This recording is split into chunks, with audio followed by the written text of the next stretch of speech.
தேனி மாவட்டம் உத்தமபாளையம் அருகே மூர்த்தி நாயக்கன்பட்டியில் தோட்டத்தில் பயிரிடப்பட்டிருந்த 100க்கும் மேற்பட்ட செவ்வாழை மரங்களை மர்ம நபர்கள் வெட்டி சாய்த்ததால் சுமார் 40,000 ரூபாய் வரை நஷ்டம் ஏற்பட்டுள்ளதாக விவசாயி வேதனை தெரிவித்துள்ளார். இதுகுறித்த விவரங்களோடு இணைகிறார் எம்முடைய செய்தியாளர் சத்யராஜ். சத்யராஜ், வணக்கம். சம்பவமானது எப்பொழுது நடைபெற்றது? அந்த மர்ம நபர்கள் யார் அப்படின்றது கண்டறியப்பட்டிருக்கிறதா? என்ன கூடுதல் விவரம்?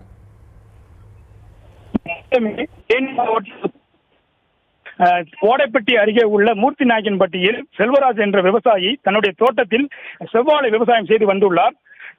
நேற்று முன்தினம் பார்த்தோம் என்றால் மர்ம நபர்கள் வாழை தோட்டத்துக்குள் நுழைந்து 100க்கும் மேற்பட்ட வாழைகளை அடியோடு வெட்டி சாய்த்து உள்ளனர். குறிப்பாக கடந்த 8 மாதங்களாக இந்த வாழை மரத்தை தன் பிள்ளை போல பாதுகாத்து வந்து வரக்கூடிய 4 மாதங்களில் தாறுவிட வரும் சூழலில் மர்ம நபர்கள் இந்த வாழை மரங்களை வெட்டி சாய்த்து உள்ளனர். இதன் காரணமாக செல்வராஜ் ஓடைப்பட்டி காவல் நிலையத்தில் புகார் அளித்துள்ளார். காவல்துறையினர் வழக்கு பதிவு செய்து குற்றவாளியை தேடி வருகின்றனர். இந்த சம்பவம் பார்த்தோம் என்றால் விவசாயிகள் மத்தியில் பெரும் அச்சத்தையும் பரபரப்பையும் ஏற்படுத்தி வருகிறது. குறிப்பாக இந்த பகுதியில் பார்த்தோம் என்றால் பல்வேறு விதமான விவசாயத்தை செய்து வரும் விவசாயிகள் வாழை, தென்னை, பப்பாளி, திராட்சை ஆகியவற்றை விவசாயம் செய்து வரும் செவ்வாழை மரங்களை கிட்டத்தட்ட 40,000 ரூபாய் மதிப்புள்ள செவ்வாழை மரங்களை வெட்டி சாய்த்தது விவசாயிகளுக்கு பெரும் நஷ்டத்தை ஏற்படுத்தி உள்ளதாகவும் உடனடியாக தேனி மாவட்ட ஆட்சித்தலைவர் உரிய நடவடிக்கை எடுத்து குற்றவாளியை பிடித்து பாதிக்கப்பட்ட விவசாயிகளுக்கு நிவாரணம் வழங்க வேண்டும் என்று விவசாயிகள் மத்தியில் கோரிக்கை எழுந்துள்ளது. கௌதமி, தொடர்ந்து இந்த மரபணு உடைப்பட்டி காவல்துறையினர் தீவிரமாக தகவல்கள் வெளியாகி வருகிறது.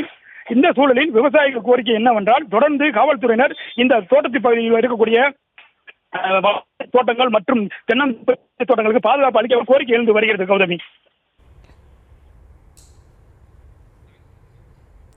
தற்போதைய விவரங்களுக்கு நன்றி சத்யராஜ்.